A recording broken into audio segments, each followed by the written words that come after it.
اعوذ باللہ من الشیطان اللعین الرجیم بسم اللہ الرحمن الرحیم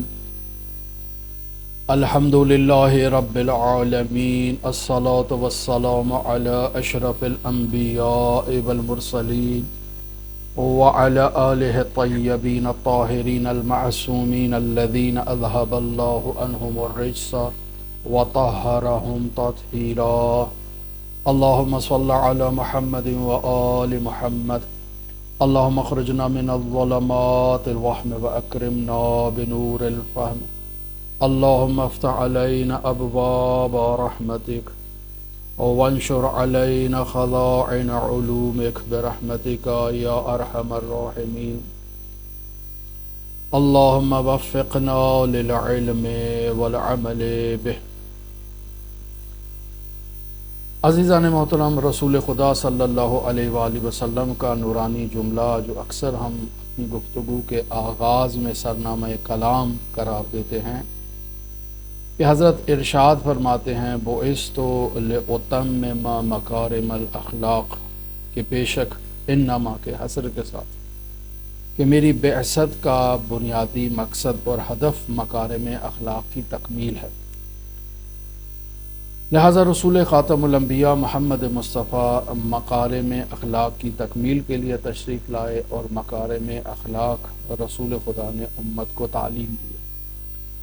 لہذا اگر کوئی انسان کمال حاصل کرنا چاہتا ہے تو رسول خدا کے مکارم اخلاق کو سمجھنا، سیکھنا، پڑھنا اور ان پر عمل کرنا ہر انسان مومن کے لیے یہ لازم اور ضروری ہے۔ لہذا ہمارا یہی وظیفہ بنتا ہے کہ ہم جس قدر ممکن ہو سکے رسول خدا صلی اللہ علیہ وآلہ وسلم اور ان کے اہل بیت کی تعلیمات کو پڑھیں، سمجھیں اور ان پر عمل کرنے کی کوشش کریں، تاکہ ان مکارم اخلاق پر عمل پیرا ہو کر ہم ایک انسان کامل بن سکیں۔ لہذا ہمارا بنیادی مقصد ان کتابوں کا پڑھنے کا یہی ہدف اور یہی مقصد ہے کہ ان باتوں کو پڑھنے سے، ان کتابوں کو پڑھنے سے ہم ان نورانی مطالب تک پہنچ جائیں جو حضرات اہل بیت علیہ الصلوۃ والسلام کی سیرت و تعلیمات سے ہم تک پہنچے ہیں۔ ملا احمد نراقی رحمۃ اللہ علیہ نے بہت ہی خوبصورت انداز میں ان معارف کو جو ہے وہ سلسلہ وار ایک کڑی کی صورت میں، ایک لڑی کی صورت میں پرو کر ہمارے سامنے پیش کیا ہے کہ اگر ہم ایک مطلب تک پہنچے ہیں تو جب تک ہم اس سے پہلے والے مطلب کو نہیں جان لیں گے تو یہ بعد والا مطلب ہمارے لیے جو ہے وہ قابل فائدہ نہیں ہے، کیونکہ اس کا ربط پہلے والی بحث سے ہے۔ لہٰذا یہ تمام درس جو معراج السعادہ کے ہیں وہ ایک زنجیر کی مانند ہے، یعنی اگر آپ نے آغاز سے ان کو سلسلہ وار نہیں سنا، آج آپ کسی درس میں شریک ہو گئے تو چونکہ پہلی والی باتیں آپ کے ذہنوں میں موجود نہیں ہوں گی تو یقینی بات ہے کہ اس سے وہ فائدہ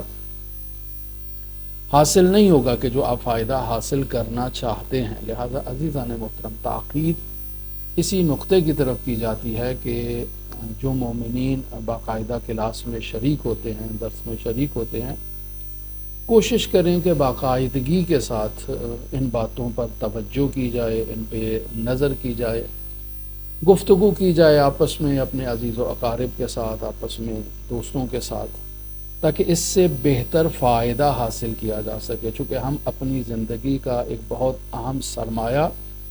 ان باتوں کو پڑھنے میں گزار رہے ہیں۔ 1 گھنٹہ آپ لوگ یہاں ہمارے ساتھ اس کلاس میں موجود ہوتے ہیں، میں اس سے پہلے 1 گھنٹہ 2 گھنٹہ یا اس سے زائد وقت اس کا مطالعہ کرتا ہوں، تیاری کرتا ہوں، تو یہ ایک ٹائم ہم سب کا اس میں استعمال ہو رہا ہے، ہم سب کی زندگیاں اس پہ استعمال ہو رہی ہیں، خرچ ہو رہی ہیں، اور اگر ہم اس کو کل پہ ڈال دیں کہ چلیں آج ہم نے وہ نتیجہ نہیں لیا تو کل اس کو دوبارہ سن لیں گے، کل نہیں ہو سکا تو پرسوں سن لیں گے، تو اسی طرح سے ہماری زندگی کا ایک اہم وقت جو ہے وہ انہی باتوں میں لگ جاتا ہے، گزر جاتا ہے، اور ہم ایک بہت عظیم معارف سے اور ذخیرے سے محروم ہو جاتے ہیں۔ لہذا ان باتوں کی طرف توجہ دی جائے کہ یہ مطالب ایک دوسرے سے ملحقہ اور متصل مطالب ہیں، انہیں جاننا، انہیں سمجھنا، انہیں سیکھنا یہ ضروری ہے، حتیٰ آخر کتاب تک جب آپ چلے جائیں گے، کیونکہ ابھی ہم اس کتاب میں قوت عاقلہ کے رذائل کو آپ کی خدمت میں بیان کر رہے ہیں۔ یقینی بات ہے کہ قوت عاقلہ کے رذائل کو جو شخص اچھی طرح سے نہیں پہچان سکے گا، وہ جب قوت غضبیہ میں، قوت شہویہ میں اور قوت وہمیہ کے رذائل پر پہنچے گا تو یقینی بات ہے وہ باتیں جو آپس میں ایک دوسرے سے ملحقہ اور متصل ہیں،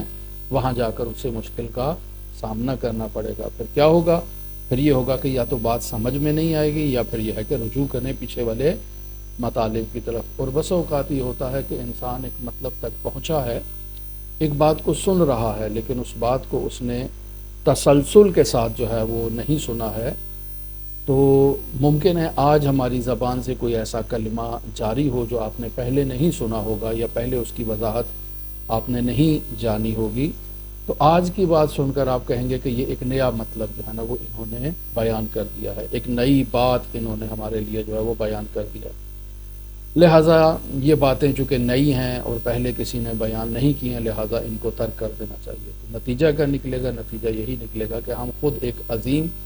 ذخیرے سے محروم ہو جائیں گے۔ میں نے کل بھی آپ کی خدمت میں بیان کیا تھا کہ ہر علم سے متعلق مخصوص اصطلاحات، مخصوص الفاظ اور ان الفاظ کے مخصوص معانی ہیں۔ مثلا ایک دفعہ جب کلمہ ریاضت استعمال کیا جاتا ہے تو یہ کلمہ ریاضت ایک دفعہ وہ ہندو استعمال کر رہا ہے جو مرتاض ہے، جو ریاضت کرتا ہے، جو سالوں سال ایک پیر پر کھڑا ہو کر ریاضت کرتا ہے، یا انواع و اقسام کی ریاضات شاقہ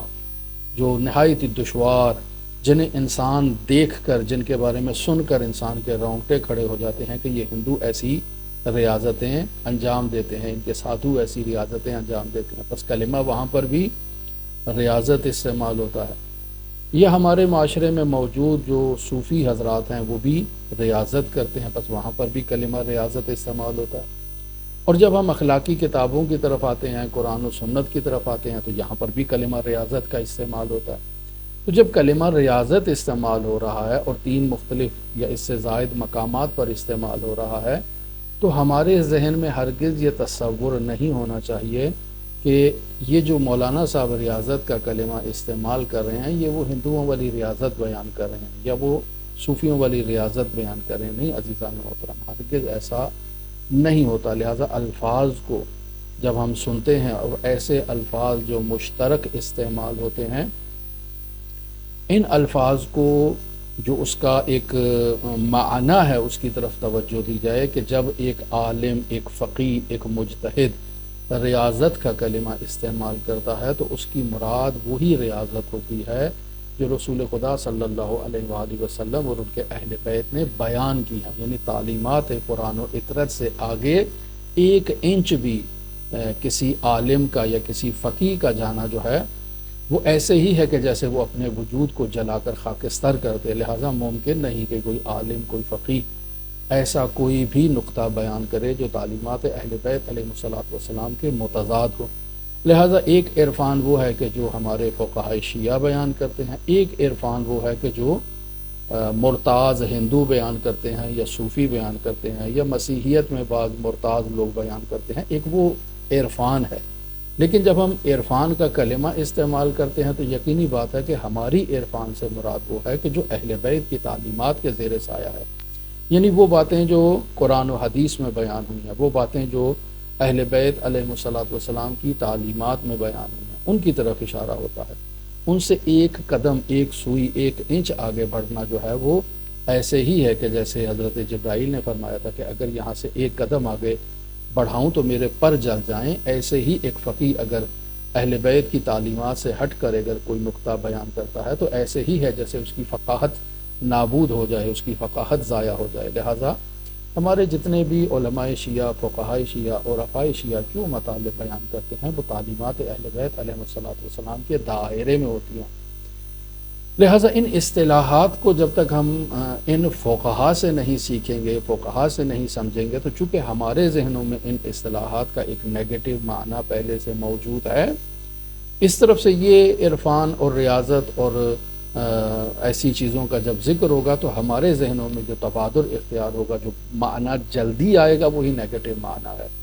لہٰذا ہم اس نیگیٹو معنی کو سن کر جو ہے وہ نفی کر دیں گے۔ یا بعض باتیں ایسی ہیں کہ چونکہ ہمارے بر صغیر کے علماء جو ہیں وہ ان اخلاقی مباحث کو، جو اخلاق نظری ہے یا عرفانی نظری اور عملی ہے، اس کو نہیں پڑھتے ہیں۔ چونکہ نہیں پڑھتے ہیں لہٰذا جب کہیں بیان ہوتی ہیں تو کہتے ہیں کہ یہ ایک نیا دین لے کر آئے ہیں، جبکہ ہر نقطے کے پیچھے جو ہے وہ اہل بیت علیہ الصلوۃ والسلام کی سیرت و تعلیمات موجود ہے، پھر تو اہل بیت بھی ایک نیا دین لے کر آئے ہیں، جبکہ ایسا نہیں ہے۔ ہماری جہالت اس بات پر جو ہے وہ دلیل نہیں ہے کہ وہ مطلب نیا ہے، مطلب یہ ہے کہ ہم اس کو نہیں جانتے، ہم نے اہل بیت علیہ الصلوۃ والسلام کی سیرت و تعلیمات کو نہیں پڑھا ہے۔ لہٰذا ہمارے سامنے اہل بیت علیہ الصلوۃ والسلام کی سیرت و تعلیمات کے دو رخ موجود ہیں۔ ایک رخ وہ ہے جو امیر المومنین علی ابن ابی طالب علیہ الصلوۃ والسلام کی عمل زندگی میں موجود ہے، ایک رخ وہ ہے کہ جو ہمیں امام حسن مجتبیٰ کی زندگی میں دکھائی دیتا ہے، یا دوسرے ائمہ معصومین علیہ الصلوۃ والسلام کی زندگی میں دکھائی دیتا ہے۔ بس بیان ہوا کہ یہ تمام راستے اللہ تک پہنچنے کے راستے ہیں جو اہل بیت علیہ الصلوۃ والسلام نے بیان کیے ہیں، اور ہم گاہ بگاہ یہ تعصف کا اظہار کرتے ہیں کہ امیر المومنین کے بارے میں بیان کیا جاتا ہے کہ وہ 1000 رکعت نماز ادا کرتے تھے، ہم کہیں کہ نہیں، یہ ممکن نہیں ہے، ایسا ہو نہیں سکتا، پھر نتیجہ یہی نکلتا ہے کہ ہم کہتے ہیں کہ وہ چونکہ امیر المومنین تھے ان کے لیے یہ ممکن تھا، ہم چونکہ ایک عام خاکی انسان ہے لہٰذا محالات میں سے ہے، کوئی انسان 1000 رکعت نماز نہیں پڑھ سکتا، جبکہ ہمارے فقہائے شیعہ نے اپنی زندگی میں 1000 رکعت نماز پڑھ کر اسے ثابت کیا ہے کہ ایک انسان 1000 رکعت نماز ایک رات کو پڑھ سکتا ہے۔ انسان اگر حرکت کرتا ہے، ایک جستجو کرتا ہے، ایک کوشش کرتا ہے، اپنے اخلاص کا اظہار کرتا ہے، تو خداوند متعال اس کے لیے اس میں برکت ایجاد کرتا ہے، اور اللہ اگر کسی کے وقت میں برکت دے دے تو وہ ایک رات کو 1000 رکعت نماز تو کیا وہ تمام وظائف انجام دے سکتا ہے جو امیر المومنین ایک رات میں انجام دیتے تھے۔ وہ صرف ایک رات میں 1000 رکعت نماز تو نہیں پڑھتے تھے، وہ یتیموں مسکینوں کو جا کر کھانا بھی دیتے تھے، قرآن مجید کی تلاوت بھی کرتے تھے، اپنی فیملی کو ٹائم بھی دیتے تھے، سب کام امیر المومنین کرتے تھے۔ لیکن اگر ہم اپنی طرف اور اپنے گریبان میں جان کر دیکھیں تو ہم سے تو وہ 1000 رکعت پوری نہیں ہوتی ہے۔ یا اسی طرح امیر المومنین علیہ الصلوۃ والسلام بس اوقات اپنی زندگی میں مشاہدہ ان کے جو کیا جاتا ہے کہ وہ اپنے پیٹ پر پتھر باندھا کرتے تھے، یعنی کھانا نہ کھانے کے عوض میں پیٹ پر پتھر باندھا جاتا تھا۔ آج اگر زمانے میں کوئی اسے بیان کرے کہ بس اوقات مومنین کو اس کا تجربہ کرنا چاہیے تو کہیں گے یہ مرتاض ہندوؤں والا ہمیں جو ہے نا وہ درس دے رہا ہے، جبکہ حقیقت میں یہ امیر المومنین کی زندگی میں یہ چیزیں موجود ہیں۔ یا وہ امیر المومنین کی زندگی میں وہ جو کی روٹی جسے گھٹنے پر توڑا جا سکے، خوب اتنی دشوار جو ہے وہ سخت غذا ہم نے آج تک اپنی زندگی میں نہیں کھائی ہے، لیکن کبھی تو انسان ان چیزوں پر اپنی زندگی میں تجربہ کر سکتا ہے، اور کبھی تو انسان جو ہے وہ اپنے آپ کو ان چیزوں کا عادی بنانے کے لیے یا اپنے آپ کو لاعقل زندگی میں ایک دفعہ امیر المومنین کے نقش قدم پر چلنے والا مومن جو امیر المومنین کا عاشق ہے، وہ اپنے آپ کو زندگی میں حد عقل ایک دفعہ کوئی ایسا نمونہ، کوئی ایسا عمل کر کے دیکھے کہ جو امیر المومنین نے انجام دیا ہو۔ بس امیر المومنین کی زندگی ایسی زاہدانہ زندگی، ایسی پاکیزہ زندگی، ایک طرف اس کی مثال یہ ہے اور ایک طرف حضرات اہل بیت علیہ الصلوۃ والسلام میں دوسرے ائمہ معصومین کا طرز زندگی ہے۔ بس یہ تمام طرز زندگی ہمیں درواقع اللہ تک پہنچانے کا ایک ذریعہ ہے، اور جو ہمارے عرفائے شیعہ فقہائے شیعہ نے بیان کیا وہ زیادہ تر امیر المومنین علی ابن ابی طالب کے اس عرفان کی جھلک موجود ہے۔ لہٰذا آپ دیکھیں کہ تمام وہ افراد کے جو امیر المومنین علی ابن ابی طالب علیہ الصلوۃ والسلام کو خلیفہ بلا فصل نہیں مانتے ہیں، وہ اگر عقیدت کی طرف آئیں اور باطن کی طرف آئیں تو امیر المومنین کو خلیفہ بلا فصل باطنی ضرور جانتے ہیں، چونکہ انہیں معلوم ہے کہ اگر کوئی شخص خدا تک پہنچنا چاہتا ہے تو علی کے در کے سوا اور کوئی راستہ نہیں ہے۔ لہٰذا یہ جتنے آپ دیکھ لیں کہ جو بظاہر جن کے بارے میں یہ بیان کیا جاتا ہے کہ وہ عرفائے اہل تسنن سے تعلق رکھتے ہیں، تو وہ بھی اسی نظریے کے قائل ہیں کہ در واقع خلافت باطنیہ امیر المومنین علی ابن ابی طالب علیہ السلام کے پاس ہے، اگرچہ خلافت حکومتیہ اور خلافت ظاہریہ میں کچھ دوسرے لوگ آ چکے ہیں، لیکن حقیقی خلافت کے وارث امیر المومنین ہیں، لہٰذا وہ امیر المومنین تک اپنے عرفان کو منتقل کرتے ہیں اور امیر المومنین سے خدا تک پہنچتے ہیں، اور اس کے علاوہ ان کے پاس کوئی راستہ نہیں ہے، یعنی اور کوئی راستہ نہیں ہے خدا تک پہنچنے کا مگر یہ کہ سوائے وہ باب علی پہ آئیں اور باب علی سے رسول خدا اور رسول خدا سے خدا بند متعال تک متصل و اتصال کا راستہ یہی راستہ ہے۔ آج کی گفتگو ہماری بہت زیادہ موضوع سے باہر ہو گئی، میں واپس اپنے موضوع معراج و سعادہ کی طرف آتا ہوں کہ کل ہم نے آپ کی خدمت میں بیان کیا اس کتاب سے کہ مراتب توحید کل بیان کیے، اور یہ مراتب توحید بطور معمول ہمارے ہاں ممبروں سے بیان نہیں کیے جاتے ہیں، لہذا یقینی بات ہے کہ جب ہم ایسی چیزوں کو سنتے ہیں تو ہم یا اس کی نفی کر دیں گے فوراً، یہ کہیں گے کہ یاتی بدین جدید، جیسے امام زمان اجل اللہ تعالیٰ فرجہ شریف جب ظہور فرمائیں گے تو ان پر جو الزامات لگائے جائیں گے ان میں ایک الزام یہی ہے کہ یاتی بدین جدید، کہ ایک نیا دین لے کر آیا ہے مہدی موعود،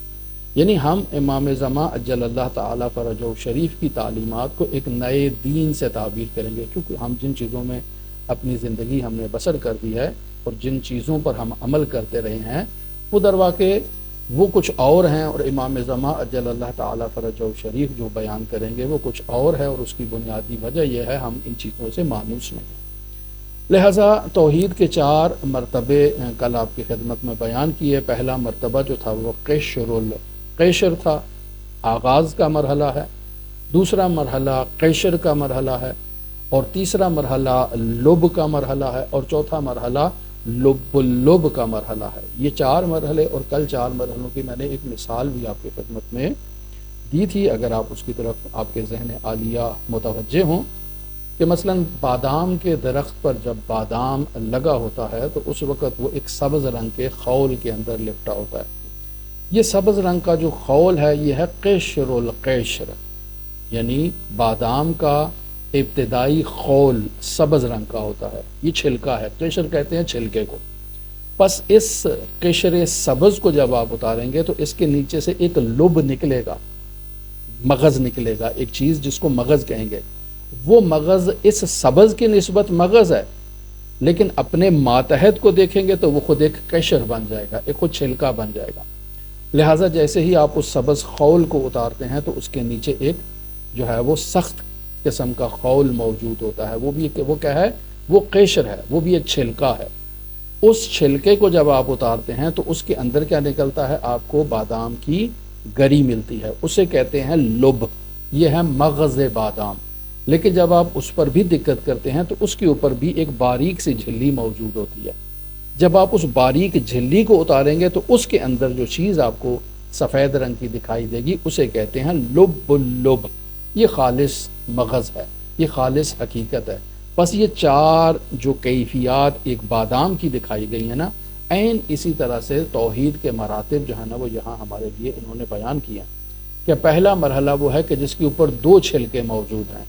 دوسرا مرحلہ یہ ہے کہ جس کے اوپر پہلا چھلکا اتار دیا جاتا ہے اور اب دوسرا چھلکا موجود ہے، یہ ہے قیشر کا مرحلہ۔ تیسرے مرحلے میں لب تک یعنی مغز تک پہنچ جاتے ہیں، لیکن اس مغز کے اوپر بھی ایک چھلکا باریک سی ایک جھلی موجود ہے، جب اس کو بھی اتاریں گے تو اندر جو چیز ملے گی وہ آپ کو لب اللب ملے گا۔ ہماری توحید بھی درواقع انہی 4 مراحل سے گزرتی ہے۔ وہ جو فرد لا الہ الا اللہ کہہ دیتا ہے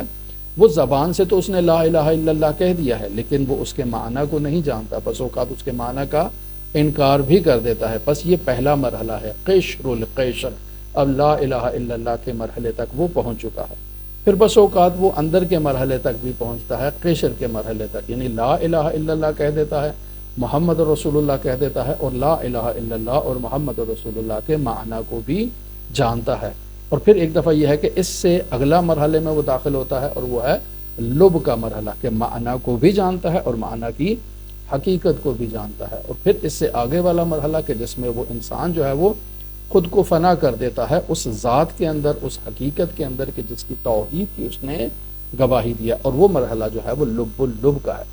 کل بیان ہوا، ملا احمد ناراکی نے یہ بیان کیا کہ ہم جب ایسی باتیں سنتے ہیں تو ہم کہتے ہیں کہ یہ توحید کے وہ عالی ترین مقامات ہیں جہاں تک انسان کوئی نہیں پہنچ سکتا، یعنی نہ تو انسان مرحلہ لب تک پہنچ سکتا ہے، نہ ہی لب اللب تک انسان جو ہے وہ پہنچ سکتا ہے۔ یہ وہ مراتب ہیں کہ جو سننے کی حد تک بڑے خوبصورت ہیں، لیکن انسان کا ان تک پہنچنا جو ہے وہ ممکنات میں سے نہیں ہے، جبکہ کل آپ کی خدمت میں بیان کیا کہ اگر یہ محالات میں سے ہے، ممکنات میں سے نہیں ہے، تو پھر خداوند متعال نے یہ 1,24,000 انبیاء اور پھر انبیاء کے بعد ان کے جانشین کیوں بھیجے ہیں؟ پھر حضرت امیر المومنین سید الاوصیاء سے لے کر حضرت مہدی موعود تک یہ جانشینوں کا سلسلہ خداوند متعال نے کیوں مقرر فرمایا؟ بس اس کا مطلب ہے کہ یہ ہستیاں آئی ہیں، ہمارا ہاتھ پکڑیں، ہاتھ تھامیں اور ہمیں خداوند متعال کے اس ملکوت تک منتقل کریں۔ بس انسان وہاں تک جا سکتا ہے، اور خداوند متعال نے انسان کے اوج کے لیے کوئی حد قرآن و سنت میں بیان نہیں کیا کہ انسان یہاں تک جا سکتا ہے، پھر اس کے آگے انسان آگے ترقی نہیں کر سکتا۔ انسان اپنی انسانیت کے اعلیٰ ترین مراتب پر پہنچ سکتا ہے۔ حضرات اہل بیت علیہ الصلوۃ والسلام کے جوار میں رفعت مکانی حاصل کر سکتا ہے، اس قدر بلندیاں انسان اختیار کر سکتا ہے کہ جیسے وہ روایات میں ہے کہ جو یہ عمل انجام دیتا ہے وہ کل کو قیامت کے دن میرے ساتھ یوں ہوگا، یعنی بالکل میرے ساتھ ہوگا، بالکل میرے ساتھ ہوگا۔ یعنی اس کا کیا مطلب؟ یعنی اس کا مطلب یہ ہے کہ انسان اس درجے پر پہنچ سکتا ہے جس درجے پر حضرت خاتم الانبیاء موجود ہیں، جس درجے پر امیر المومنین موجود ہیں۔ لیکن اگر انسان اس درجے پر پہنچ جائے تو کیا فرق ختم ہو جائے گا خاتم الانبیاء میں اور اس انسان میں؟ نہیں، فرق کبھی ختم نہیں ہوتا ہے۔ میں نے اس کی مثال ایک یہیں پہ ہی دی تھی یہاں پر کہ جب ہم نماز جماعت پڑھتے ہیں تو ہمارا ایک امام ہوتا ہے اور ہم پیچھے اس کی اقتدا کر رہے ہوتے ہیں، اس کی امامت میں نماز کو پڑھ رہے ہوتے ہیں۔ اس امام کا یہ وظیفہ ہے کہ جیسے ہی تکبیرۃ الاحرام کہے، ہمارا رابطہ جو پیچھے کھڑے ہیں وہ اللہ سے متصل کروا دے، کیونکہ امام اللہ سے متصل ہوا ہے نا، اللہ اکبر کہہ کے تمام دنیا و ما فیہا کو پس پشت ڈال کر اپنا رابطہ امام نے اللہ سے جوڑا ہے۔ جب امام اللہ سے متصل ہو گیا تو نماز جماعت میں تمام افراد جو ہیں وہ امام کی وجہ سے اللہ سے متصل ہو جاتے ہیں، ان کا اللہ سے رابطہ قائم ہو جاتا ہے۔ اب سوال یہ پیدا ہوتا ہے کہ جب یہ نماز کھڑی ہو گئی اور سب کا اللہ سے رابطہ قائم ہو گیا ہے تو کیا امام اور مامون کا فرق ختم ہو گیا؟ نہیں، وہ امام ہے، یہ جتنے بھی افراد ہیں، 100 ہیں، 200 ہیں، 400 ہیں، 500 ہیں، جتنے بھی ہیں، یہ اس امام کے مقتدی ہیں۔ سب کا اللہ سے رابطہ ہے، امام کا بھی اللہ سے رابطہ ہے، اور تمام 400 500 ہزار افراد ان کا بھی اللہ سے رابطہ ہے، لیکن ان تمام 400 500 کا جو رابطہ ہو رہا ہے وہ امام کی بدولت اللہ سے منعقد ہو رہا ہے۔ علیکم السلام۔ بس ان تمام افراد کا اللہ سے رابطہ قائم اور برقرار ہو رہا ہے امام کی بدولت۔ بس یہ فرق ان کے درمیان ختم نہیں ہوتا، یہ حقیقت جو ہے وہ پھر بھی برقرار رہتی ہے اور باقی رہتی ہے۔ لہٰذا آج کی گفتگو میں ملا احمد نراقی جو ہیں وہ اسی کل کی گفتگو سے متصل مطالب کو بیان کرنا چاہتے ہیں، یعنی بیان کرنا چاہتے ہیں کہ یہ جو ہم نے توحید کے 4 مرتبے آپ کی خدمت میں بیان کیے ہیں، قشر القیشر ہے، مرتبہ قیشر ہے، مرتبہ لب ہے یا لب اللب ہے۔ اب انسان کو کیسے معلوم ہو کہ انسان پہلے مرتبے سے دوسرے مرتبے میں داخل ہو چکا ہے، دوسرے مرتبے سے تیسرے میں، اور تیسرے سے انسان جو ہے وہ چوتھے میں داخل ہو چکا ہے؟ ان کی علامات کیا ہیں؟ عزیزان محترم، ان کی علامات بھی روایات میں بیان کر دی گئی ہیں، تعلیمات اہل بیت علیہ الصلوۃ والسلام میں بیان کر دی گئی ہیں۔ مثلا انسان اپنے تمام امور کو، تمام کاموں کو اللہ کے اوپر جو ہے وہ سپورٹ کر دے، اللہ پر انسان کا توکل ہو۔ بس اس کا مطلب ہے کہ یہ ایک مرحلہ ہے، یہ ایک سٹیج ہے کہ انسان اب مرحلہ لب میں داخل ہو رہا ہے۔ انسان نے اپنے تمام معاملات کو، تمام کاموں میں انسان کا توکل اللہ پر ہو، اعتماد اللہ پر ہو، بھروسہ اللہ پر ہو، اور دوسرے مرحلے میں انسان اپنے کاموں کو توکل سے آگے بڑھ کے اللہ کے حوالے کر دے اور اللہ کے سپرد کرے۔ یہ جتنے بھی وسائط ہم دیکھ رہے ہیں ان سے انسان اپنی آنکھوں کو بند کر لے۔ مثلا فلاں وزیر کے پاس جاؤں گا تو وہ میرا کام کر دے گا، یہ وزیر واسطہ ہے، اصل کام جو ہے وہ اللہ کے حوالے ہے، اللہ نے اس کام کو انجام دینا ہے۔ لیکن میں اس وزیر کو جو ہے وہ سبب اصلی قرار دوں، مؤثر اصلی قرار دوں بطور استقلال، تو یہ تو کفر، یہ شرک میں آ جاتا ہے۔ میں اس وزیر کو شرک قرار دے رہا ہوں۔ یہ عین اسی طرح سے معاشرے کے تمام معاملات آپ اسی طرح سے دیں، جیسے ملا احمد نراقی یہاں مثالیں دے رہے ہیں، فرماتے ہیں کہ جب سالک کے لیے یہ بات واضح ہو جاتی ہے کہ اس نے اپنا توکل اللہ پر کرنا ہے، اس نے اپنے تمام کاموں کو اللہ کے سپرد کرنا ہے، اس نے تمام وسائط کو بیچ میں سے حذف کر دینا ہے، اور کسی کو اللہ کے سوا منشاء اثر تصور نہیں کرنا ہے۔ لا مؤثر فی الوجود، لا مؤثر فی العالم، کوئی مؤثر نہیں ہے نہ تو وجود میں نہ ہی عالم میں سوا اللہ، مگر اللہ کی ذات ہے۔ یہ استقلال کا مرحلہ ہے، اور اس استقلال کے مرحلے میں اللہ کے علاوہ اور کوئی نہیں ہے۔ لہٰذا ہر موجود کا مبدا کون ہے؟ خداوند متعال ہے۔ ہر فعل کا منشا کون ہے؟ خداوند متعال ہے۔ کائنات میں جو آپ نے معروف سنا ہے کہ کوئی پتا بھی کائنات میں درخت سے نیچے نہیں گرتا مگر یہ کہ اس کے پیچھے خداوند متعال کا اذن اور خداوند متعال کا حکم جو ہے وہ پیچھے اس کے موجود ہوتا ہے۔ یعنی اصل میں اس کا منشا کون ہے اس پتے کے گرنے کا؟ خداوند متعال ہے۔ آپ دیکھ رہے ہیں کہ وہ ہوا آئی ہے جس وجہ سے وہ پتا گرا ہے، آپ دیکھ رہے ہیں کہ وہ پتا جو ہے وہ آہستہ آہستہ زرد ہو چکا ہے، موسم خزاں کی وجہ سے وہ زردی پر آ چکا ہے، اور اس زردی کی وجہ سے اس پتے کا درخت کے ساتھ ایک رابطہ جو ہے وہ کمزور پڑ چکا ہے۔ اب ذرا سی ہوا چلے گی اور وہ گر جائے گا۔ یہ آپ اس کو اسباب دیکھ رہے ہیں، وسائط دیکھ رہے ہیں کہ خزاں باعث بن رہی ہے، ہوا باعث بن رہی ہے، زمین کے آثار اس کے اوپر مرتب ہو رہے ہیں، ماحولیات کے آثار اس پر مرتب ہو رہے ہیں، یہ سب ہیں۔ لیکن انسان ان تمام سے چشم پوشی کر کے کہے کہ اس پتے کے گرنے کے پیچھے جو مؤثر حقیقی ہے وہ خداوند متعال کی ذات ہے۔ لہٰذا فرماتے ہیں کہ خلق میں کون حقیقی جو ہے وہ خلقت میں کون حقیقی فاعل اور کون مؤثر ہے؟ خداوند متعال کی ذات ہے۔ بس خدا خالق ہے اور خدا کے علاوہ اور کوئی خالق نہیں ہے۔ رزق میں کون رازق ہے؟ خداوند متعال رازق ہے، خدا کے علاوہ کوئی رازق نہیں ہے۔ یہ جتنے آپ دیکھ رہے ہیں کہ والدین ہمیں رزق دے رہے ہیں، ہمیں جو رزق علم ہے وہ استاد کے ذریعے سے مل رہا ہے، ہمیں رزق روزگار جو ہے وہ فلاں کارخانے کے جو سربراہ ہے اس کی وجہ سے مل رہا ہے، نہیں، اصل رازق کون ہے؟ خداوند متعال کی ذات ہے۔ یہ سب وسائط ہیں، اور میں ان تمام وسائط سے توحید کی وادی میں جب داخل ہوتا ہوں تو چشم پوشی کر لیتا ہوں اور کہتا ہوں کہ میری خلقت میں خداوند متعال خالق ہے،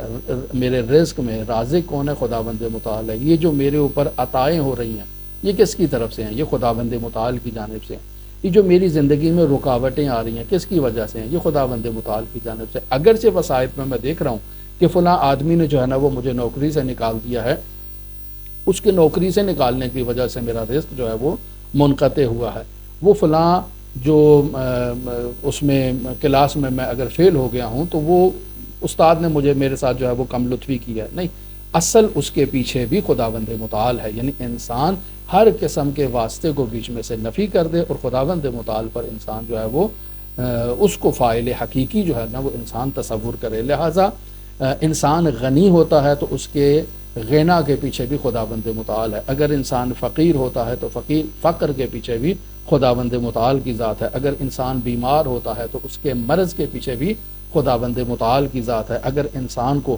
صحت ملتی ہے تو اس کی صحت کے پیچھے اور تندرستی کے پیچھے بھی خداوند متعال کی ذات ہے، اگر انسان کو عزت ملتی ہے تو خداوند متعال ہے اس کے پیچھے، اگر انسان ذلیل ہوتا ہے تو اس کے پیچھے بھی خداوند متعال ہے۔ اب یہ عزت دینے والا معاشرے میں وسائط ہیں، بہت سے لوگ احترام کرتے ہیں، سادات کا احترام کرتے ہیں، بہت سے لوگ انسان کو جو ہے وہ اس کی عزت نہیں کرتے ہیں، اس کی توہین کرتے ہیں، اس کی تذلیل کرتے ہیں، یہ وسائط ہیں۔ لیکن ان سب سے نظر انداز ہو کر ان تمام افعال کے پیچھے محور اور منشا جو ہے وہ خداوند متعال کو انسان جو ہے وہ مانے۔ اسی طرح زندگی ہے، اسی طرح موت ہے، اس کے پیچھے بھی خداوند متعال ہے، اور انسان توحید میں ہر فعل کے پیچھے، ہر چیز کے پیچھے جو ہے وہ خداوند متعال کو جانے۔ اور اگر انسان ان تمام وسائط سے ان کی حقیقت سے انکار نہیں کر رہا ہے، حقیقت اپنی جگہ موجود ہے، وہ انکار نہیں ہے، لیکن انسان ان کے پیچھے فاعل جو ہے وہ خداوند متعال کو جانتا ہے، اور انسان کا یہ نتیجہ اور یہ عقیدہ ہوتا ہے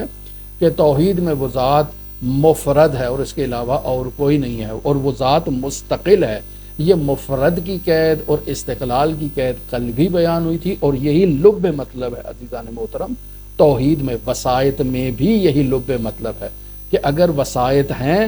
تو یہ وسائط کا کردار ادا کر رہے ہیں، ان کا استقلال نہیں ہے، یہ افراد نہیں رکھتے ہیں، وہ ذات ہے جو مفرد ہے، وہ ذات ہے جو مستقل ہے۔ بس اس ذات کا کوئی ہم پلہ نہیں ہے، اس ذات کا کوئی شریک نہیں ہے، ہر چیز میں مستقل، جو ہے وہ وہی ذات ہے۔ پس اگر ہم دیکھ رہے ہیں کہ انسان کے اس دنیا میں وسائط ہیں تو وسائط کا کوئی انکار نہیں کر سکتا، لہٰذا بیان ہوا کہ وہ شخص جو امیر المومنین کے حرم میں جا کر مولا کی بارگاہ میں کہتا ہے کہ مولا مجھے بیٹا دیں، تو پھر یہ شرک نہیں ہے۔ کیوں؟ چونکہ یہ امیر المومنین کو مستقل نہیں جان رہا ہے، یہ امیر المومنین کو باب اللہ جان کے امیر المومنین کے دروازے سے آ کر طلب کرتا ہے۔ لہٰذا اگر کوئی کہتا ہے کہ مولا مجھے رزق دے اور مولا میرے رازق ہیں، تو یہ مولا اس کے رازق ہیں اور یہ شرک نہیں ہے۔ کیوں؟ چونکہ وہ امیر المومنین کو مستقل نہیں جانتا ہے۔ امیر المومنین کے دروازے سے اس کو ملے گا تو بھی خداوند متعال ہی کے دروازے سے اس کو ملا ہے۔ کیوں؟ چونکہ امیر المومنین نہ تو خود استقلال کے مدعی ہیں کہ میں نے اللہ سے ہٹ کر بے نیاز ہو کر مستقل ہو کر کسی کو کوئی شے عطا کی ہے، اور نہ ہی اس شخص کا، اس کہنے والے کا یہ نظریہ ہوتا ہے اس باب میں۔ عزیزان محترم، ایک نقطہ بہت ہی اہم نقطہ ہے جو کتابوں میں بھی بیان اسی انداز میں کیا جاتا ہے کہ ایک انسان ایک ہی جملہ ہے، اور اس ایک جملے کو کہنے والے افراد ہمارے پاس دو طرح کے ہو سکتے ہیں۔ مثلا مثال دی جاتی ہے انبت الربیع البقلہ، یہ مثال عربی میں دی جاتی ہے، ادبیات کی کتابوں میں حتیٰ اہل سنت کے لوگ جو ہیں وہ بھی ادبیات کی کتابوں میں ایسے ہی مثال یہاں پر دیتے ہیں۔ کہتے ہیں انبت الربیع البقلہ، یعنی بہار آئی اور بہار نے آ کر سبزے کو اگایا۔ یہ ایک جملہ ہے۔ یہی ایک جملہ اگر کوئی غیر مسلم اس جملے کو، وہ جو توحید کو نہیں مانتا، جو خدا کو نہیں مانتا، وہ یہ جملہ کہہ رہا ہے، اور ایک طرف موحد خدا پرست اس جملے کو کہہ رہا ہے۔ یہ ایک ہی جملہ ہے، الفاظ بھی یہی ہیں، لیکن اگر وہ جو خدا پرست نہیں ہے، جو خدا کو نہیں مانتا ہے، جو مادہ پرست ہے، وہ اس جملے کو اپنی زبان سے جاری کرے گا تو یہی جملہ اس کے کفر کی دلیل ہے، اور یہی جملہ اگر ایک مؤمن کی زبان سے جاری ہوگا تو یہی جملہ اس کی توحید کی علامت ہے، اس کے کفر کی علامت نہیں ہے۔ اب سوال کریں بھی کیوں ایسا کیوں ہوتا ہے؟ کیونکہ وہ مادہ پرست ہے، اس کا نظریہ ہی یہی ہے کہ یہ کائنات میں جو کچھ بھی تبدیلیاں ہو رہی ہیں یہ مادے کے فعل و انفعالات کا نتیجہ ہے،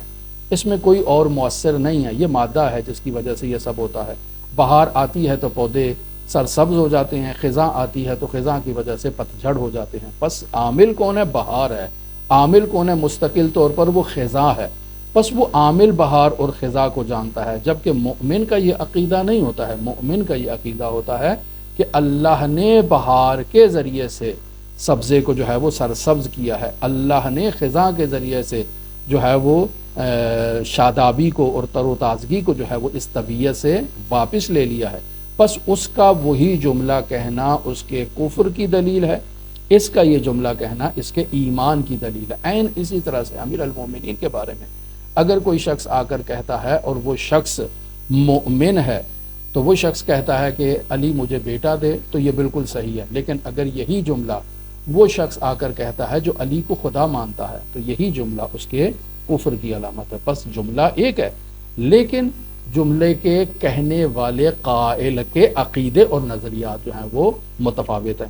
لہٰذا عزیزان محترم، یہ بات آپ کے سامنے واضح ہو گئی کہ جب انسان خداوند متعال کو مستقل اثر جانتا ہے، سبب جانتا ہے، مؤثر جانتا ہے، تو پھر اس کا خوف تمام کائنات میں جتنے وسائط ہیں ان سے منقطع ہو کر خداوند متعال کی طرف منتقل ہو جاتا ہے، اور رجا اس کی کائنات میں ہر واسطے سے منقطع ہو کر خداوند متعال پر چلی جاتی ہے۔ وہ اللہ سے خائف ہے، اللہ ہی پہ امیدوار ہے، اللہ ہی پر اطمینان رکھتا ہے، اللہ ہی پر اعتماد رکھتا ہے، اور اللہ کے سوا غیر پر نہ تو وہ اس سے خائف ہے، نہ اس سے جو ہے وہ امید رکھتا ہے، نہ اس پر اطمینان رکھتا ہے، نہ اعتماد کرتا ہے۔ لہٰذا آپ دیکھیں آج کل کی موجودہ صورتحال میں یہی جو ایران اور عراق کے، اس کے امریکہ کے جو مسائل چل رہے ہیں، وہ اپنا خوف طاری کرنے کی کوشش کر رہا ہے، اور یہ بلا خوف و خطر کہہ رہے ہیں کہ ہم اللہ کے علاوہ کسی سے خوف زدہ نہیں ہے۔ بالاخره انسان نے اس دنیا سے چلے جانا ہے، انسان کی زندگی ہے تو اس کی مرضی سے ہے، انسان کی موت ہے تو اسی کی مرضی سے ہے، تو انسان اللہ کی اطاعت کرتے ہوئے کیوں اس دنیا سے رخصت نہ ہو۔ لہٰذا انسان اگر خائف ہے تو اللہ کی بارگاہ میں، اور اگر امیدوار ہے، رجا رکھتا ہے، تو اس کو اللہ پر توکل ہے۔ لہٰذا چونکہ اللہ نے انسان مومن کو فتح اور نصرت کا وعدہ دیا ہے، لہٰذا اس وعدے پر ایرانی قوم کھڑی ہے کہ ہمیں اللہ نے وعدہ دیا ہے، نصرت ہماری ہے، تائید ہماری ہے۔ جبکہ آپ دیکھ لیں دنیا کے تمام اسلامی ملک جو ہیں وہ ایران کو دوسری طرف، وہ بھی مسلمان ہیں، یہ بھی مسلمان ہیں، وہ جو ہے وہ ایران کو سازش کا اور ایران کو جو ہے وہ صلح کا اور ایران کو تسلیم ہونے کا جو ہے وہ درس دے رہے ہیں۔ بس دیکھیں واسطہ بن رہے ہیں، صلح کرانے کی کوشش کی جا رہی ہے، کس کی جانب سے؟ مسلمانوں کی جانب سے۔ بھئی کس سے صلح کروا رہے ہیں؟ ہم طاغوت سے، استکبار سے۔ کون؟ جو اللہ کے مقابلے میں کھڑا ہے، جو استکباریت رکھتا ہے، جو فرعونیت رکھتا ہے، اس سے صلح کرانے کی کوشش کر رہے ہیں۔ بس دو جو ہے وہ الگ نظریات اور الگ طرز عمل آپ کو مسلمانوں کے یہاں پر دکھائی دیں گے۔ ایک وہ ہیں جو اللہ سے خائف ہیں، اللہ پر اطمینان رکھتے ہیں، اللہ پر ان کا اعتماد ہے، اللہ سے امید ہے، اور وہ اللہ کے علاوہ کسی کے سامنے سر تسلیم خم کرنے کے لیے تیار نہیں ہے۔ حقیقت میں وہ یہی اس کلمے کی جو ہے وہ مصداق ہیں، جو وہ کہہ رہے ہیں کہ ایاک نعبد و ایاک نستعین، تیری ہی عبادت کرتے ہیں، تجھی ہی سے مدد مانگتے ہیں، اور تیرے علاوہ کسی کے آگے جھکنے کے لیے تیار نہیں ہے۔ یہ ہیں حقیقی موحد۔ لیکن جن کے دل میں جو ہے وہ اللہ بھی ہے اور اللہ کے علاوہ وسائط بھی موجود ہیں، اور وہ ان وسائط پر بھی اعتماد رکھتے ہیں، اور خوف بھی ان کے دلوں میں موجود ہے، تو پھر ان کے دلوں میں یہ خوف ہے کہ اگر یہ میزائل آ گیا تو اس میزائل سے جو ہے نا وہ ہماری ہستی نابود ہو جائے گی، ہمارا ملک نابود ہو جائے گا، ہمارے جو ہے وہ حیاتی ذرائع جو ہیں وہ منقطع ہو جائیں گے، ہم نابود ہو جائیں گے، ہمارا جو ہے وہ کوئی پرسان حال نہیں ہوگا۔ یہ جیسے ہمارے بعض پاکستانی سیاستدانوں کے بھی ایسے کلمات اسی طاغوت کو دیکھتے ہوئے جو ہے وہ ان کی زبان سے جاری ہوئے تھے کہ ہماری جو مشینیں ہیں اگر وہ اتار دیں تو ہمارا کچھ نہیں ہوگا۔ یہ درواقع حقیقت میں جو ہے وہ مؤثر اس ملک کو جانتے ہیں۔ یہ توحید کے بالکل منافی کلمات ہیں۔ ایک مسلمان کی زبان سے ایسے کلمات کا نکلنا خود جو ہے وہ شرک کی علامت ہے۔ لہٰذا یہاں دو طرز عمل ہمارے پاس موجود ہیں، ایک ایمان والوں کا طرز عمل ہے، اور ایک وہ افراد جن کا ایمان کمزور ہے اور وہ وسائط پر زیادہ اعتماد کرتے ہیں۔ لہٰذا جن کا ایمان مضبوط ہے وہ وسائط سے بے خوف و خطر ہو کر اسی ذات کو مستقل جانتے ہیں اور اس ذات پر راضی ہیں۔ اگر اس نے ہمارے لیے شہادت کی موت لکھی ہے تو ہم راضی ہیں، اس نے اگر عزت کی زندگی لکھی ہے تو ہم راضی ہیں، اگر وہ ہمیں بظاہر اس دنیا میں ذلیل کرتا ہے تو ہم اس کے ذلیل ہونے پر بھی، ذلیل کرنے پر بھی اس کے ہم جو ہے نا وہ راضی ہیں۔ وہ جس حال میں ہمیں رکھے ہم اس حال میں اس ذات سے راضی ہیں اور اس ذات پر جو ہے وہ امیدوار ہیں۔ لہٰذا فرماتے ہیں جس کے لیے یہ مرتبہ حاصل نہ ہو، جس کا دل ملاوٹ اور شرک سے ابھی پاک نہیں ہوا، جو شیطانی وساوس کی بدولت ظاہری وسائط سے بطور استقلال ان کی طرف توجہ ہے اور انہیں مستقل جانتا ہے، ایسا شخص یہ نظریہ رکھتا ہے کہ بارش کے برسنے پر نباتات اور زراعت نمو کرتی ہے اور ترقی کرتی ہے۔ اس کا اعتماد یہی ہے، اس کا عقیدہ یہی ہے کہ اگر بارش نہیں برسے گی تو زراعت نہیں ہوگی، اگر بارش نہیں برسے گی تو کھیت نہیں لہلہائیں گے۔ یہ اس کا نظریہ ہے۔ وہ اس کے پیچھے اس بارش کے پیچھے خداوند متعال کی تاثیر کو نظر انداز کر دیتا ہے اور اس بارش کو استقلال دیتا ہے۔ تو یہی جملہ اس ضعیف العقیدہ انسان کا شرک کی علامت ہے، جبکہ اگر یہی مومن جملہ کہے تو چونکہ اس کو معلوم ہے کہ اس کے پیچھے تاثیر خداوند متعال کیا۔ یا اسی طرح اگر یہ موافق ہوائیں چلیں گی تو یہ کشتی ساحل تک پہنچے گی، اور اگر مخالف ہوائیں چلیں گی تو یہ کشتی ساحل تک نہیں پہنچے گی اور موجوں کے تھپیڑے کھاتی رہے گی۔ لہٰذا یہ انسان کہنے والے قائل کی جو عقیدہ اور نظریات ہے اس پر ان اقوال کا جو ہے وہ دار و مدار ہوتا ہے۔ یا اسی طرح سے بعض ستاروں کی خاص حالت اور ان کے باہمی آپس میں متصل ہونے سے جو اشکال بنتی ہیں اس کو بعض لوگ اثر جانتے ہیں بعض واقعات کے رونما ہونے کا۔ جیسے امیر المومنین علی ابن ابی طالب نے وہ پتھر پر علم گاڑا تو وہاں لوگ کہتے ہیں کہ نہیں، وہ ستارے کی حرکت تھی، وہ ستارہ اس زاویے میں آیا تھا، اس کی وجہ سے یہ پتھر موم ہو گیا تھا، لہٰذا اس حالت میں جب وہ ستارہ پہنچا ہو اگر کوئی بھی انسان پتھر پر علم گاڑ دے تو وہ گاڑا جا سکتا ہے۔ یعنی یہ درواقع امیر المومنین علی ابن ابی طالب کی قدرت الہی کا انکار کرنا کہ ان کے دست میں جو قدرت الہی تھی جس کی وجہ سے یہ عمل انجام پایا، نہیں، اس کی وجہ سے نہیں ہوا، ستارے کی وجہ سے ہوا ہے۔ لہٰذا یہ ایسے نظریات آج بھی آپ ہمارے معاشرے میں لوگوں میں جو ہے وہ مشاہدہ کریں گے کہ جو کہتے ہیں کہ بھئی انسان اگر فلاں ستارے کے زمانے میں پیدا ہوتا ہے تو فلاں ستارے کیا انسان کی زندگی پر یہ اثر ہوتا ہے اور یہ اثر انسان کی زندگی سے مٹ نہیں سکتا ہے۔ یا مثلا اگر انسان کا نام فلاں ستارے سے ملتا ہوا نام اگر رکھا جائے تو وہ انسان کی زندگی پر یہ آثار مرتب کرتا ہے، لہٰذا وہ مسلسل ستاروں کی جنبش اور ستاروں کی شکلوں کے اوپر جو ہے وہ متوجہ ہوتے ہیں، اور پھر بڑی سائنس بیان کرتے ہیں کہ لوگوں کی زندگی میں یہ ہو جائے گا، لوگوں کی زندگی میں وہ ہو جائے گا۔ یہ سب کفریات ہیں عزیزان محترم۔ اگر خداوند متعال کو نظر انداز کر دیا جائے، خداوند متعال کی قوت الہی کو، اور جو ستاروں کے اندر اس ذات نے جو تاثیر اگر ایجاد کی ہے اس سے انسان اپنی آنکھیں بند کر لے اور ان ستاروں کو مؤثر حقیقی قرار دے، تو یہ انسان کے شرک کی علامت ہے، ایسا انسان در واقع مشرک ہے۔ لہٰذا بعض جو مخلوقات کی قدرت اور طاقت، ایک انسان بہت ہی طاقتور ہے، بہت ہی جو ہے وہ قوت مند ہے، اور ان کے قہر و غلبے سے انسان جو ہے وہ خوف زدہ ہو جاتا ہے، اور لہٰذا ان سے جو ہے وہ انسان لطف کی امید رکھتا ہے، ان سے احسان کی امید رکھتا ہے کہ وہ ہم پر احسان کریں۔ جیسے اس وقت سپر پاور امریکہ ہے، ہم اس سے خوف زدہ ہیں، ہم اس سے خوف زدہ ہیں تو ہم اس کے احسان کے طلبگار ہیں، کبھی ہمارے اوپر نظر کرم کر دے، ہمارے اوپر سے جو ہے نا وہ پابندیوں کا خاتمہ کر دے۔ جیسے ایران میں وہ اصلاح پسند لوگ، ان کا یہ طرز تفکر ہے کہ اگر امریکہ نے ہمارے اوپر سے پابندیاں ختم نہیں کی تو ہماری یہ جو اقتصادی مشکلات ہیں، یہ جو ہمارے ساتھ مسائل ہیں، ہمارا جو ملک کا ایک کو پرسان حال نہیں ہے، یہ اسی کی وجہ سے ہے۔ لہٰذا ہمیں اس سے گفتگو کرنی چاہیے، اس سے مذاکرات کرنی چاہیے، لے دے کی پالیسی اختیار کرنی چاہیے۔ لہٰذا پھر وہ دلیل دیتے ہیں کہ کیا کربلا میں امام حسین نے شمر سے مذاکرات نہیں کیے تھے؟ اگر امام حسین نے شمر سے مذاکرات کیے تھے تو ہمیں امریکہ سے مذاکرات کرنے کی جو ہے وہ کیا اس میں جو ہے وہ مذائقہ ہے، ہمیں بھی کر لینے چاہیے۔ تو رہبر معظم نے ان افراد کے منہ پر زور سے تماچا مارا کہ امام حسین کو آپ نے کیا جو ہے وہ ان مذاکرات سے جو اٹیچ کیا ہے، تو آپ کا کیا مطلب ہے؟ امام حسین علیہ السلام لیدے کی پالیسی اپنانا چاہ رہے تھے کہ کچھ دین کی باتیں جو ہے وہ رائج کر لیتے ہیں، کچھ باتوں سے نظر انداز کر لیتے ہیں، ٹھیک ہے تمہاری بھی کچھ مان لی جائے، ہماری بھی کچھ مان لی جائے۔ تو اس لیدے کی پالیسی کے مطابق جو آج کل کے مذاکرات میں ہوتا ہے، امام حسین علیہ السلام اس انداز میں جو ہے وہ عمر سعد کے پاس گئے تھے، یا اس کو نصیحت کرنے گئے تھے، اس کو حق کی طرف ترغیب دلانے گئے تھے، اس کو باطل کا راستہ اس کے سامنے واضح کرنے کے لیے گئے تھے؟ تو یقینی بات ہے حضرت سید الشہداء علیہ آلاف و تحیید وسنا کے قیام کے پورے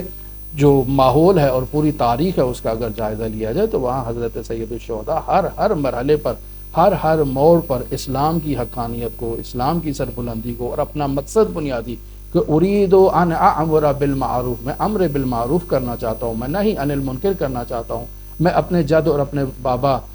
کی امت کی اصلاح کرنا چاہتا ہوں، یہ مقصد واضح تھا۔ لے دے گی پالیسی امام حسین علیہ السلام کی نہیں تھی۔ پس آپ کیسے کہہ رہے ہیں کہ جس طرح امام حسین نے مذاکرات کیے ہیں ہمیں بھی امریکہ کے ساتھ مذاکرات کر دینے چاہیے؟ پس یہ در واقع ضعیف العقیدہ افراد کے جملے ہوتے ہیں، کلمات ہوتے ہیں، اور اس سے مثالیں ہماری جو ہے وہ بھری پڑی ہیں۔ لہٰذا جس کے دل پر معارف الہیہ کے دروازے کھل جاتے ہیں، عالم کی حقیقت کما حقہ جس کے دل پر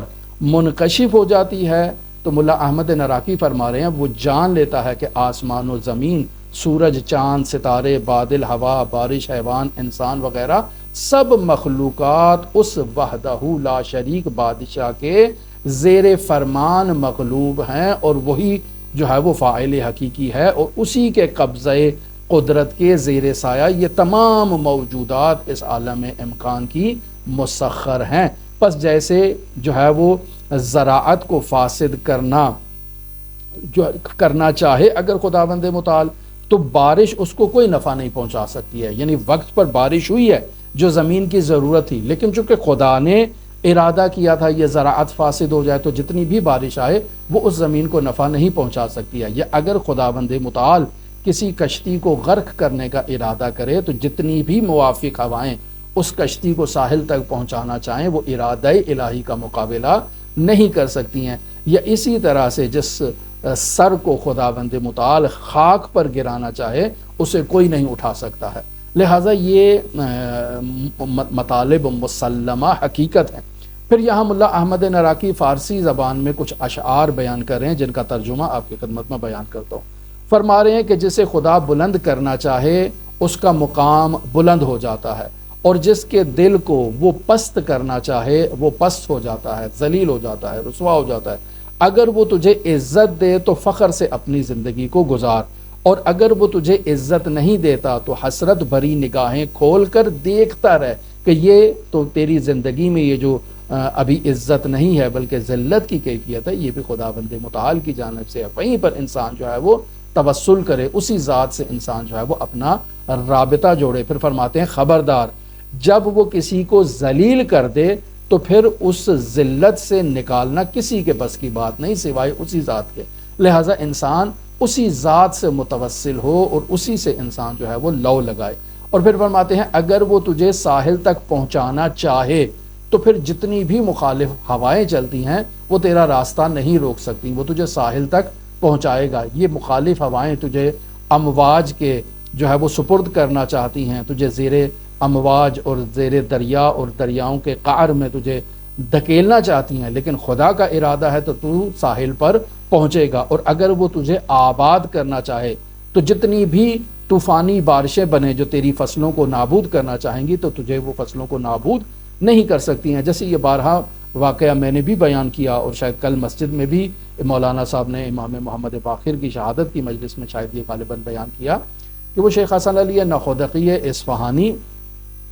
رحمۃ اللہ علیہ سے وہ شخص آتا ہے اور آ کر ان سے یہ سوال کرتا ہے کہ یہ ٹڈیاں آ رہی ہیں اور یہ جس کھیت کے آگے سے گزرتی ہیں اس کو تباہ و برباد کر دیتی ہیں، ساری فصلیں تباہ و برباد ہو جاتی ہیں، تو آپ میرے لیے کوئی ایسی چیز بتائیں کہ میں اس خسارت سے بچ جاؤں۔ کہا تم وعدہ کرو میرے سے کہ واجبات الہی کو ادا کرو گے، یعنی جو تمہاری فصل سے زکوٰۃ ہوتی ہے وہ تم ادا نہیں کرتے ہو، اس وجہ سے یہ ٹڈیاں جو ہے نا وہ آ کر نقصان پہنچاتی ہیں، تم مجھ سے وعدہ کرو کہ اگر تم زکوٰۃ ادا کرو گے تو یہ ٹڈیاں تمہارا کچھ نہیں بگاڑ سکتی۔ کہا میں آپ سے وعدہ کرتا ہوں کہ میں اپنی زکوٰۃ کو وقت پر ادا کروں گا۔ کہا پھر ٹھیک ہے جاؤ، یہ ٹڈیاں تمہارا اب کچھ نہیں بگاڑیں گے۔ لیکن جیسے ہی وہ ٹڈیاں اس کی کھیت میں آتی ہیں تو یہ شخص چونکہ ضعیف العقیدہ ہے یہ پریشان ہو جاتا ہے، لیکن وہ آتی ہیں فصل کے اندر بیٹھ کر جو جڑی بوٹیاں ہیں ان کو کھاتی ہیں اور ان کا قلاقمہ کرتی ہیں تاکہ اس کو کھاد ڈالنے کی بھی ضرورت نہ پڑے اور اس کی فصل رشد کرتی ہے، نمو کرتی ہے اور حکم الہی سے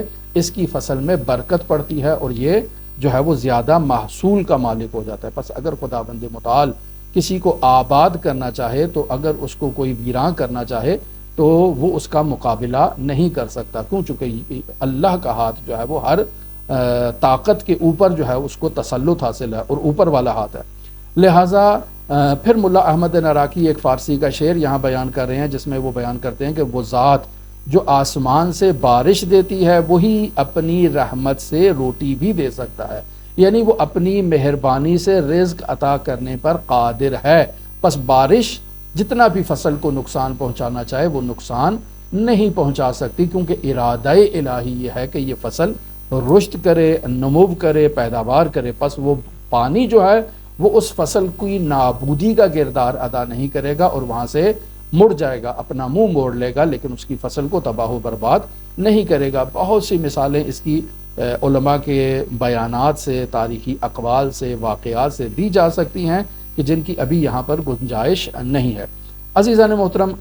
چونکہ موضوع ابھی جاری ہے، انشاءاللہ اس موضوع کو بعد میں آپ کی خدمت میں بیان کریں گے۔ دعائے عرفہ کے حوالے سے عزیزان محترم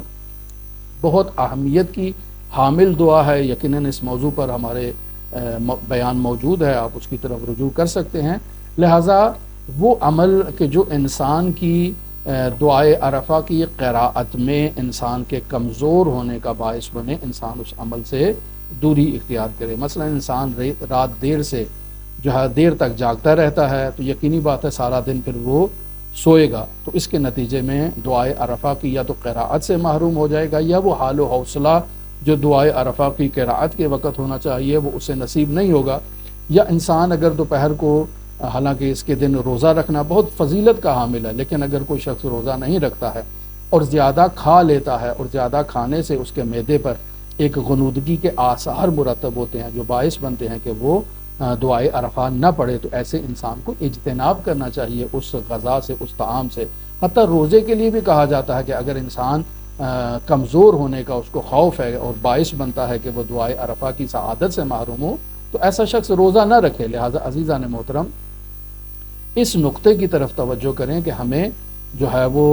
دعائے عرفہ میں بہت ہی دلچسپی لینی چاہیے اور بہت ہی عظیم معارف اس میں امام حسین علیہ السلام نے بیان کیے ہیں جو تشریح طلب ہیں، اور ہمارے معاشروں میں ایسے کلمات کی تشریح بہت کم بیان کی جاتی ہے۔ اور دوسرا اہم نقطہ جو ہمارے بعض عرفاء اور بزرگان بیان کرتے ہیں وہ یہ ہے کہ انسان دعا کی قراءت کے وقت جو ہے وہ اس چیز کی طرف توجہ کرے کہ اگر اس کا دعا میں دل نہیں ہے اور وہ کچھ دعا کا حصہ اپنی توجہ کے ساتھ، اپنی رغبت کے ساتھ، اپنے اطمینان قلب کے ساتھ ادا کر سکتا ہے تو جتنا وہ کر سکتا ہے اتنا ہی اس کے لیے جو ہے وہ اس کا وظیفہ ہے، اتنے ہی پہ ہی وہ کفایت کرے۔ ضروری نہیں ہے کہ وہ دعا کے مکمل کلمات کو، مکمل حصوں کو جو ہے نا وہ قراءت کرے، البتہ فضیلت ہے پھر بھی، لیکن عرفاء یہاں پہ یہ کہتے ہیں کہ جہاں تک اس کے لیے وہ حال و حوصلہ جس کے ذریعے سے وہ اس دعا کے ساتھ اپنا رابطہ معنوی و ملکوتی برقرار کر سکتا ہے، اسی حصے پر اگر اکتفا کرے تو وہی اس کی تمام جو دعا ہے اس کے لیے وہ کفایت کرتا ہے، یعنی جو اجر اس کو مکمل دعا کی قراءت میں ملنا ہے وہی اس کو اسی ایک حصے کی قراءت میں مل جائے گا۔ لہٰذا کوشش کرنی چاہیے کہ انسان اپنے تمام حواس کو دعائے عرفہ کی قراءت میں جو ہے وہ جمع کرے، اور جتنی چیزیں رکاوٹ باعث بن سکتی ہیں رکاوٹ کا، ان چیزوں کو اپنے وجود سے انسان دور کرے۔ کل جو ہے وہ کچھ سوالات کیے گئے جن کا جواب ظاہراً تو کل بھی نہیں دے سکے اور آج بھی نہیں دے پائیں گے، چونکہ جو کلمات توحیدیہ جو اس ماہ ذی حج سے متعلق تھے، جو لا الہ الا اللہ اور یہ جو تکبیرات اس ماہ ذی حج سے متعلق ہیں، ان کی تفصیل عزیزان محترم ایک یا دو جملوں میں نہیں بیان کی جا سکتی ہے، اس کے لیے جو ہے وہ مسلسل گفتگو کی ضرورت ہے۔ ممکن ہے ایک عشرہ ہو یا شاید زائد اس سے گفتگو کی ضرورت پڑے جس پہ انسان جو ہے وہ ان کلمات کو بیان کر سکے، لہٰذا ایک مختصر سے بیان میں ہم اس کو یا سوال کے جواب میں ہم ان تحلیلات کو نہیں بیان کر سکتے۔ دوسرا دعائے ماہ رجب کے متعلق کچھ دعاؤں کے بارے میں بھی کچھ سوال ہوا، تو ہم نے ماہ رجب المرجب کی جو دونوں دعائیں ہیں ان کی مکمل تشریح کی ہے۔ اگر آپ رجوع کریں تو ہمارے چینل پر پلے لسٹ موجود ہے دعائے رجبیہ کی شرح، وہاں دو طرح کی دعائیں جو ہے وہ ماہ رجب سے متعلق بیان کی ہیں اور دونوں کی تشریح ہے، غالباً 22 دروس پر مشتمل ہے۔ تو آپ اگر جو سوال ماہ رجب کی دعاؤں سے متعلق تھا تو وہ آپ ہی مومنین کے لیے ہیں، آپ ان سے استفادہ کر سکتے ہیں، ان کو سنیں، وہ آپ کے لیے یقیناً مفید واقع ہوں گی۔ دعا گو ہیں خالق متعال ہمارے قلوب کو معارف اہل بیت علیہ الصلوۃ والسلام سے نورانی فرمائے، دعا گو ہیں خداوند متعال آفات و بلیات سے ہم سب کی حفاظت فرمائے، دعا گو ہیں خداوند متعال ہم سب کو علم نور عطا فرمائے، جو علم عطا کیا ہے اس پر عمل کرنے کی توفیق عطا فرمائے، دعا گو ہیں خالق متعال امام زمان کے ظہور میں تعجیل فرمائے اور ہمیں امام کے اصحاب و اعوان و انصار کی فہرست میں شمار فرمائے۔ اللہم صلی علی محمد و آل محمد وعجل فرج قائم آل محمد۔